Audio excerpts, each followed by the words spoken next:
Hi, everybody. I'd like to talk for a little bit about dear old friend Joanne Luppi, who passed away this year, but left her mark. And I first met Joanne in, I think, 1989, when I started teaching at Portland Middle School. And she got me involved in the first environmental activity day that I took part in. Joanne was, she was quite a character. If you were to just look at her, you might see this little old lady who constantly handed out flyers for the Wesleyan Pottery Association, right? I had a number of those in my day, but she really was a go-getter, and she had this really nice sense of taking what happens to an individual and automatically projecting it to this happening to everybody. Her husband was a World War II veteran and had some difficulty with, asthma and that type of condition.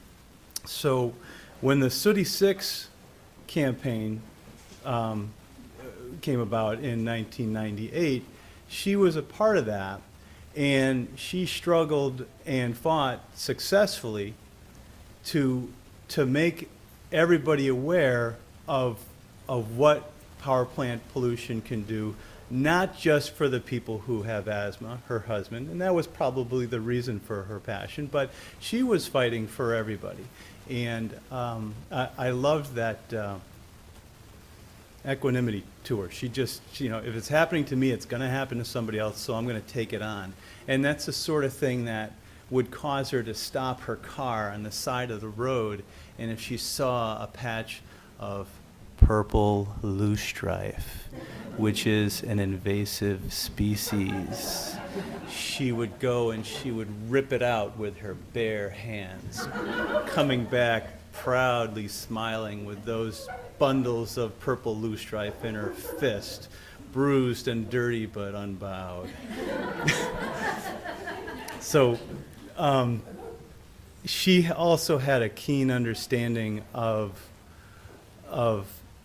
the environment and how things are all connected. And when we say environment, we often think about rivers and mountains and the sky and the sun and the oceans, but really the environment is there's a definite human component to it. And sometimes understanding the relationships between those components is beyond some of the colleagues of our esteemed representatives right here. Joanne Luppi could look at the top of a hill and see an apple tree, and she could tell you how it got there.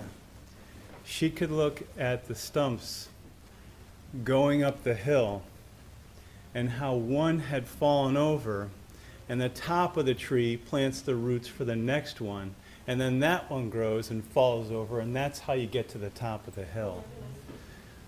And Joanne saw that with her community activism. When there were garden club meetings, no one left without a Connecticut Clean Energy Options sign-up form. No one left without a message to contact your state rep or state senator. She was wonderful with that. In 1999, she invited me to a DEP, it was DEP back then, hearing on the Sooty 6, and thank God for the Wesleyan Potters, which I never went there. I felt like I just didn't want to, but I felt like I owed it to her to go to one of her programs.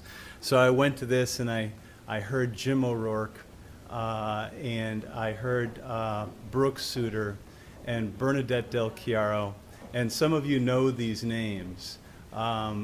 These are my heroes. And Joanne Luppi Joanne Luppi was one of them. So, I'm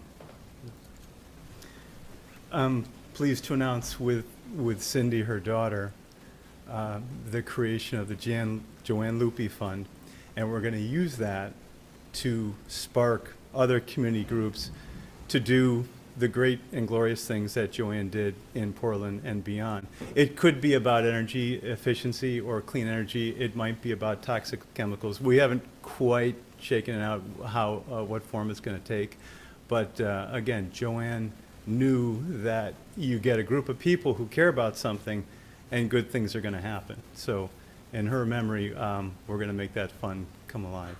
Thank you.